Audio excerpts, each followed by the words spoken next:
I wasn't looking for anything romantic that night. I was just trying to kill time and avoid going home too early. It was a Thursday, which meant the bar wasn't crowded enough to feel alive, but not empty enough to feel sad.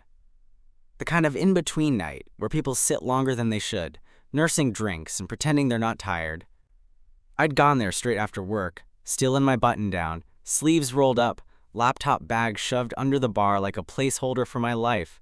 I remember thinking I'd have one drink, two, max. Then I saw him.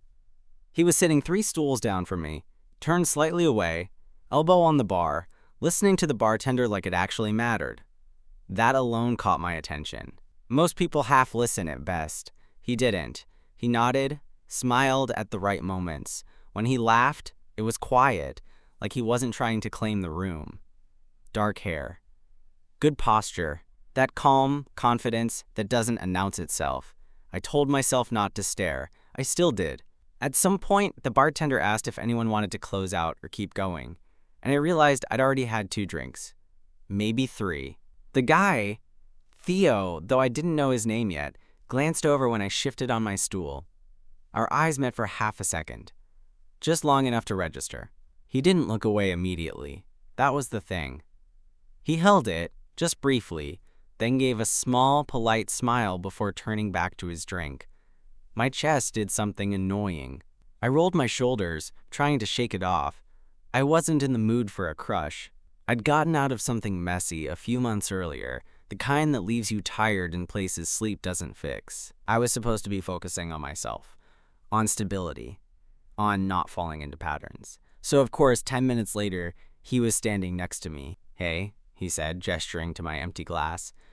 "Do you know if they're still doing last call or—" His voice was lower than I expected. Not rough, just steady. "I think you've got time," I said. "They usually pretend it's last call twice." He smiled at that, a real one this time. Good to know. We ordered at the same time. I noticed his hands. Clean, no rings, relaxed. He stood close enough that I could smell something clean and subtle, like soap and fabric softener. "So," he said, nodding toward my bag. "You escaping work? Or bringing it with you?" I laughed. "Trying to escape. Failing a little." "Same," he said. "Different job. Same energy." We didn't exchange names right away. We talked around them.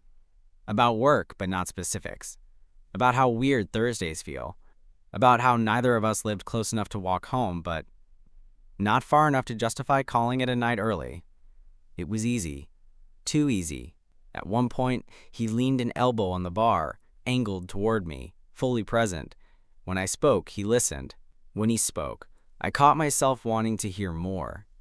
Not because it was impressive, but because it felt honest. Eventually, he said, "I'm Theo," like it had just occurred to him. "Caleb," I replied. The way he repeated my name quietly, like he was testing how it felt, sent a warm, unexpected pulse through me. When we finally stepped outside, the night air hit us both at once. Cooler than inside. Quieter. The streetlights hummed overhead, and for a second, neither of us moved. "Well," he said, hands in his jacket pockets. "This is usually where people pretend they're in a hurry." I smiled. "I'm not." "Me neither." We stood there, not touching, not rushing. Just 2 people suspended in a moment that hadn't decided what it was yet. I felt something settle in my chest. Not excitement exactly. Something calmer. Like recognition. As we said goodnight, I walked away knowing one thing for sure. That drink hadn't been the point. Meeting him had. I didn't expect to see him again so soon. The next morning, I woke up with that faint, annoying buzz in my chest. The kind you get when something almost happens, and your brain keeps replaying it, looking for meaning. I told myself it was nothing. A nice conversation. A good-looking guy. End of story. Then, around noon, my phone buzzed. Unknown number. This is going to sound bold, but this is Theo, from last night. I stared at the screen longer than I needed to. Me. Not bold, just surprising. "Hi." The reply came almost instantly. "Theo." "Good." I was worried it'd come off weird. "Theo, I kept thinking about our conversation. Thought I'd see if you wanted to continue it." I smiled at my phone like an idiot. We ended up getting coffee that afternoon. Not planned, more like mutually drifting toward the same idea. A small cafe halfway between our neighborhoods, all exposed brick and scratched wooden tables. When I walked in, he was already there, standing near the counter, sleeves pushed up, scanning the room like he wasn't sure he'd recognize me. When he did, his face softened. "Hey," he said, like we'd known each other longer than 12 hours. Sitting across from him in daylight felt different, clearer, less shielded. I noticed things I hadn't the night before. The faint scar near his knuckle, the way his eyes crinkled slightly when he smiled, how he listened with his whole body. Conversation came easily again, but this time it dipped deeper. Not heavy, just honest. We talked about past relationships without details, about the ways people drift instead of break, about how comfort can sometimes feel like stagnation if you're not careful. "I'm bad at rushing," he admitted at one point, stirring his coffee. "I tend to sit with things, maybe too long." I nodded. "I rush, then regret it, so maybe we balance out." He looked up at me, something thoughtful passing across his face. "Maybe." There was a pause. Not awkward, just quiet, the kind that invites truth if you let it. "So what are you actually looking for?" he asked gently. Not just generally, like, right now. The question landed heavier than I expected. I took a breath. "I think," I said slowly, "I'm looking for something that feels steady. Not boring, just real." His smile was small but genuine. "That sounds nice." When we left, the afternoon had tilted toward evening. We walked a block together before splitting off in opposite directions. At the corner, we stopped, both clearly aware of the moment. "I'm glad I texted you," he said. "Me too." For a second, it felt like maybe he'd reach out, or I would, but we didn't. We just stood there, close enough to feel the space between us, letting it exist.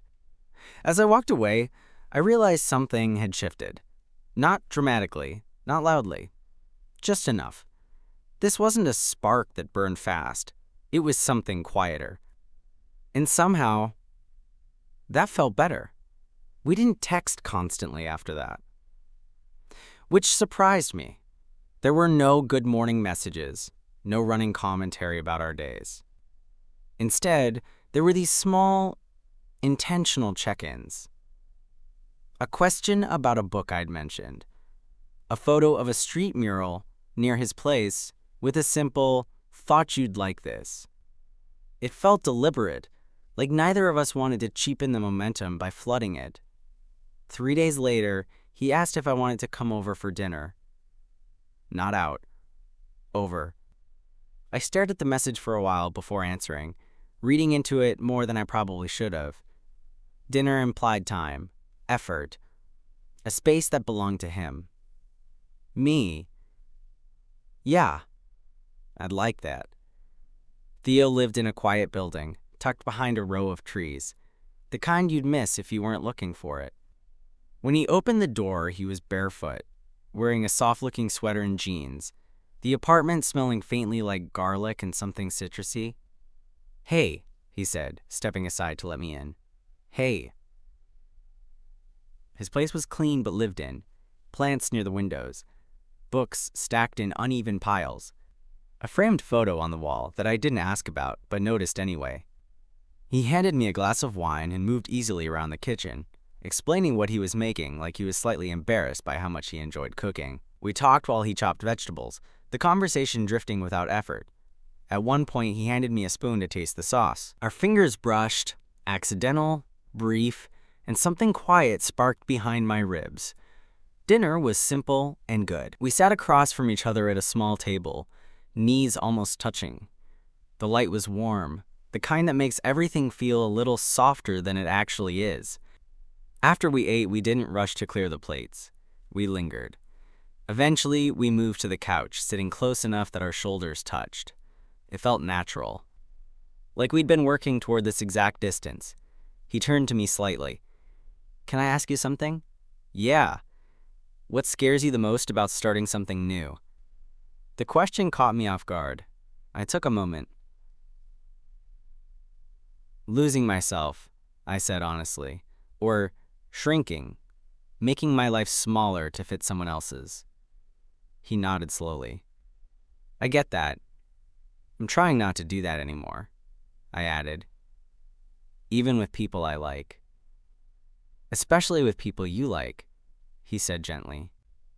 He reached out then, not fast, not hesitant, and rested his hand over mine. No rush, no expectation, just contact. I didn't pull away. We didn't kiss right then. We sat there, fingers loosely intertwined, the quiet stretching comfortably between us. It felt grounded, earned.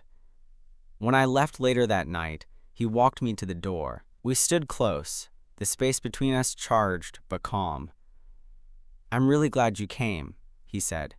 Me too. This time, when we hugged, it lasted a second longer than necessary. His chin brushed my temple. It wasn't dramatic. It was better than that. As I walked home, the city felt different. Not brighter, just steadier, like something had aligned without forcing itself. I realized I wasn't anxious. I wasn't spinning stories ahead of time. I was just present, and that was new. In the quiet of my apartment later, I sat with the feeling instead of analyzing it. Let it settle. Let it be incomplete. There was comfort in not knowing exactly where this was going yet, only that it felt intentional, mutual, and unhurried. For once, that uncertainty didn't feel like a risk. It felt like room to breathe. The first time he stayed over, it wasn't planned. We'd gone out for a walk after dinner. Nothing special. Just looping through his neighborhood while the air cooled and the streetlights came on, one by one. We talked about music, about places we'd lived, about how strange it feels to realize you're building routines without noticing. At some point, my phone buzzed with a rideshare price that made us both wince. That's brutal, he said, peering at the screen. I know, I laughed. Guess the universe wants me stranded. He hesitated for half a second. You can stay, if you want. There was no pressure in it. No expectation. Just an option offered calmly. I'd like that, I said, and meant more than just convenience. Inside, the apartment felt quieter than before, the night settling around us. We brushed our teeth side by side without commentary, that oddly intimate domestic moment sneaking up on me. When we climbed into bed, we stayed on our respective sides at first, the space between us intentional. He reached for me slowly, resting a hand on my arm. This okay? I nodded. Yeah. We kissed then. Not rushed, not exploratory in a frantic way. Soft, unhurried, like checking in rather than trying to take. When we pulled apart, he rested his forehead against mine, breathing steady. Good night, he said.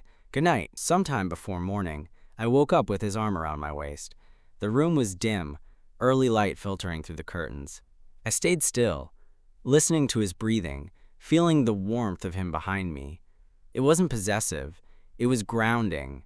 I didn't feel trapped. I felt chosen. We spent the next few weeks like that, slowly, intentionally weaving into each other's days.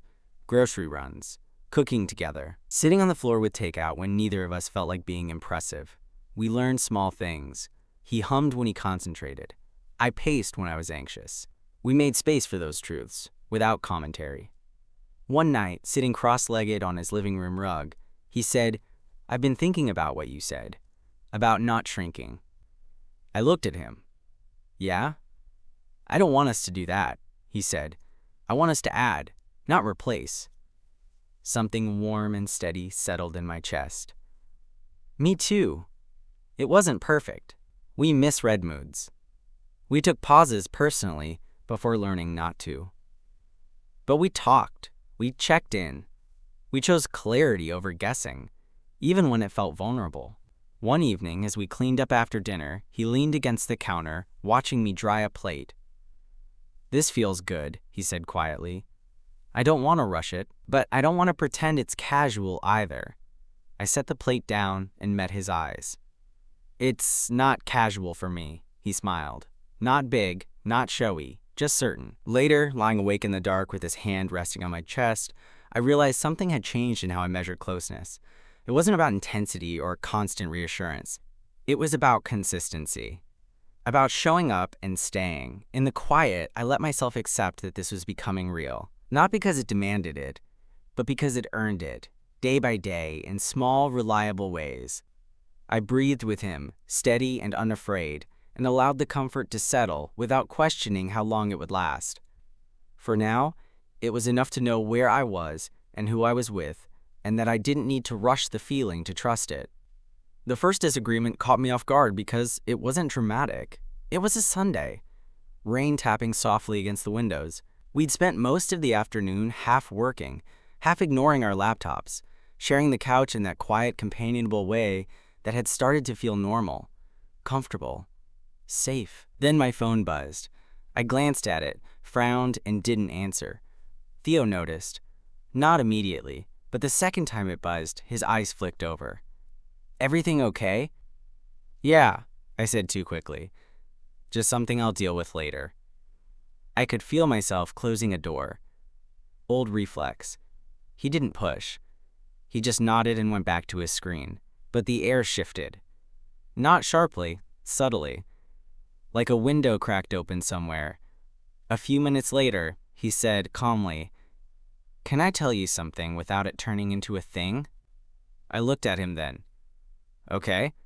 "When you do that," he said, gentle but steady, "it makes me feel like I'm guessing again. And I don't really want to do that with you." My first instinct was defensiveness, a flash of heat. But it faded just as fast. "I'm not used to explaining everything," I admitted. "Sometimes I don't even know how yet." "I don't need everything," he said. "I just need to know you're not disappearing." That landed. We talked. Not for hours. Not emotionally unraveling every thread. Just enough. I told him it was an ex, reaching out at inconvenient moments, reminding me of versions of myself I didn't want to revisit. He listened without interrupting, without making it about insecurity or territory. "Thanks for telling me," he said when I finished. "That's all I needed." Later, after the rain stopped, we cooked together in comfortable silence. I realized something important then. Conflict didn't feel like danger with him. It felt like adjustment. Like learning how to move around each other without stepping on toes. Weeks passed. We met each other's friends casually, without ceremony. I watched him laugh with mine, easy and open, and felt that quiet pride bloom in my chest. He fit, not because he tried to, but because he was himself. One night, walking back to his place after dinner out, he slipped his hand into mine without looking. I squeezed back, instinctive. Natural. No announcement, no label, just choice. The first time he asked me to stay while he went out, really stay, not just linger, I knew something had shifted again. "I've got an early meeting," he said one morning, pulling on a jacket. "You don't have to rush. Lock up when you're ready." It shouldn't have meant much. But it did. Alone in his apartment, I made coffee, fed his plants the way he'd shown me, stood by the window and watched the city wake up. It didn't feel like I was occupying his space. It felt like I belonged there. When he texted later, "Made it. Hope your day's easy," I smiled without thinking. No spike of anxiety, no wondering where I stood. That night, back in his bed, we lay on our backs, shoulders touching, staring at the ceiling. "This feels different," I said quietly. He turned his head toward me. "Good, different?" "Yeah," I said. "Steady different." He reached for my hand, lacing our fingers together. "I was hoping you'd say that." As I drifted toward sleep, I realized I wasn't bracing for the next shift or the next shoe to drop. I wasn't asking myself how to keep this. I was just letting it exist, solid, present, earned. And for the first time in a long while, that felt like enough. The word "together" showed up quietly. Not in a conversation where we sat down and defined things. Not with a question mark. It slipped in naturally one night when Theo was telling a story about a coworker. "They invited us to this thing next weekend," he said, scrolling on his phone. Then he glanced up at me, just checking. "If you're free." There it was. Us. I didn't feel a jolt of panic. No instinct to slow it down or overthink the weight of it. I just nodded. "Yeah, I'm free." He smiled, satisfied, and kept talking like nothing monumental had happened. But something had. I could feel it settle, gentle and certain. A few days later, he met my sister. That mattered more than I let on. We grabbed dinner at a casual place near her apartment. She arrived early, already assessing him before he even reached the table. I watched the way he greeted her.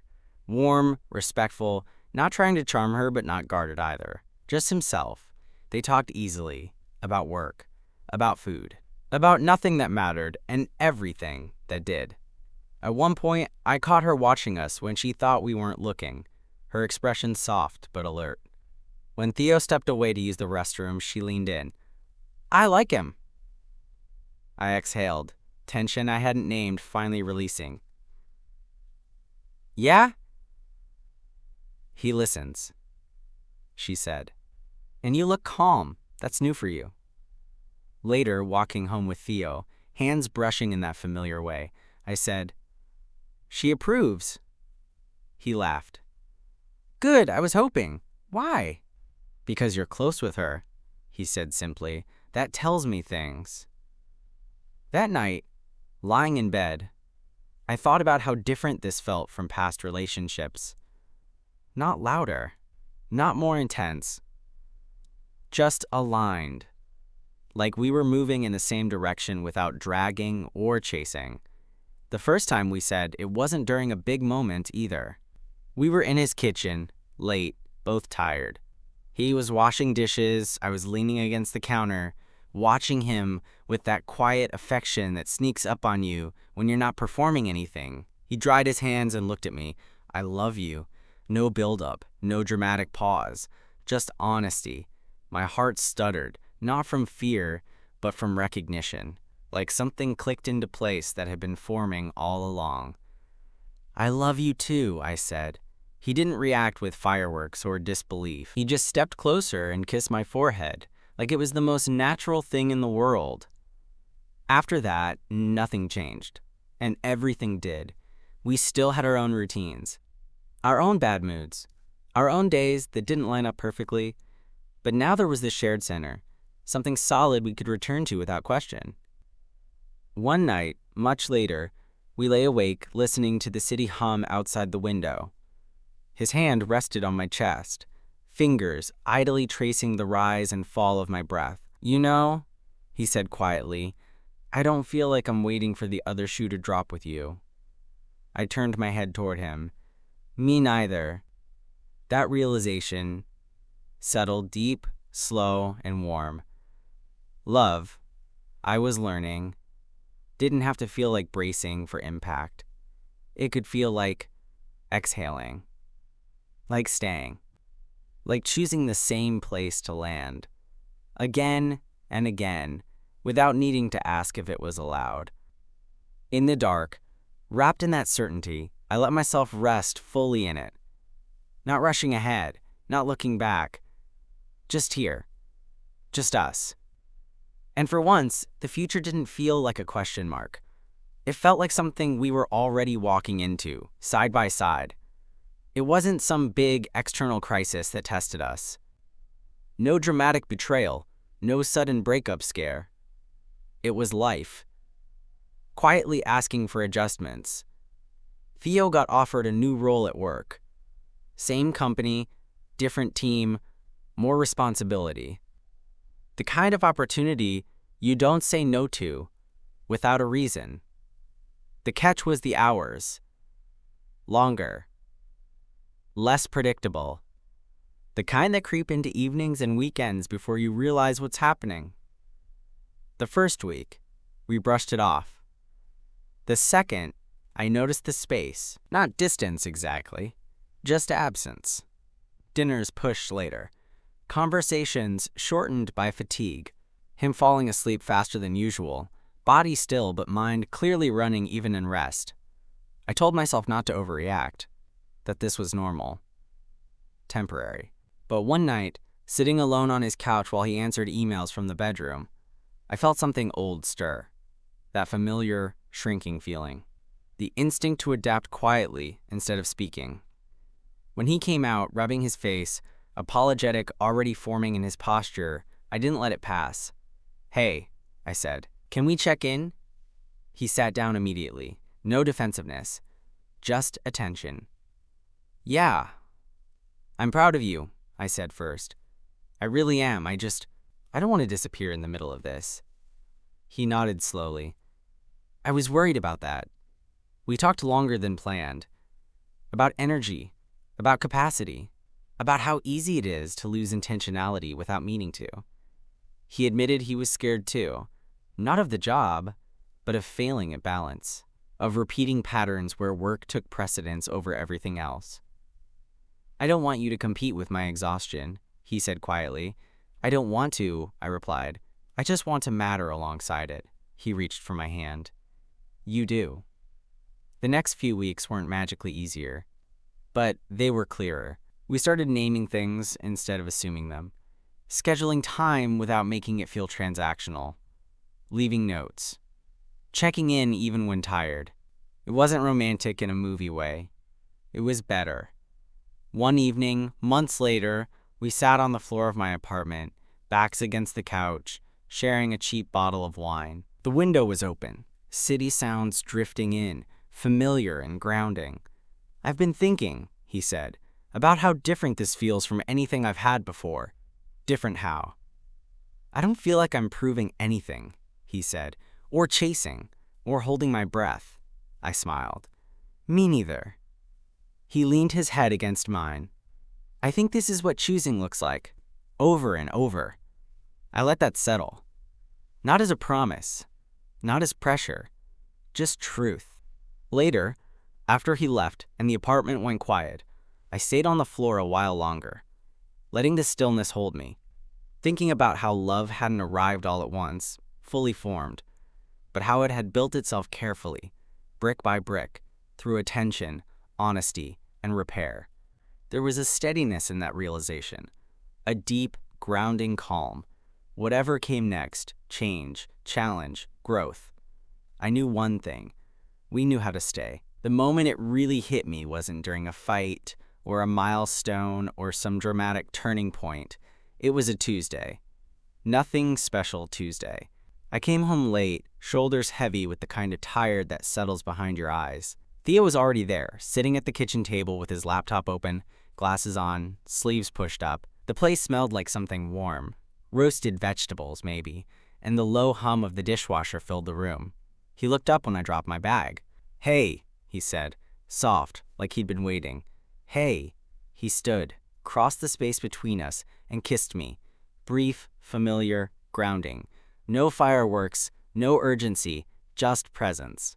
You ate? He asked. Not really. I saved you some. That was it. That tiny, unremarkable kindness cracked something open in me. We ate together, at the counter, leaning against it instead of sitting properly, trading small stories about our days. He complained about a meeting that should have been an email. I told him about a client who kept changing their mind. We laughed. Not loudly, just enough. Afterward, we moved to the couch, legs tangled without thinking. His head rested on my shoulder, weight warm and familiar. I scrolled mindlessly through my phone, thumb slowing as I realized how still I felt inside. Not numb, not distracted, at ease. You okay? He asked quietly, sensing the shift. Yeah, I said after a second. Just happy. He tilted his head to look at me. Not skeptical, just curious. Good. Later, as we got ready for bed, I caught our reflections in the mirror. Two lives overlapping without erasing each other. I didn't look smaller. I didn't look consumed. I looked settled. Months later, standing on the balcony during a quiet evening, city lights blinking on below us, Theo wrapped his arms around me from behind. His chin rested on my shoulder, breath warm against my neck. You know, he murmured, I don't think love is the big moments anymore. I smiled. What is it then? He squeezed me gently. This. Knowing where I end and you don't. And still choosing to stand here. I leaned back into him, feeling the truth of it settle deep and steady. Love wasn't something that happened to us. It was something we practiced. Daily. Quietly. With intention. When I think back to that first night at the bar, I realize how little I understood then. I thought I was just passing time, avoiding going home, killing an evening. But some moments aren't loud when they arrive. Some doors open without announcing themselves. And you don't know how much they'll matter until you're standing on the other side, looking back, realizing you didn't lose yourself at all. You found a place to stay. And this time, I wasn't afraid of that.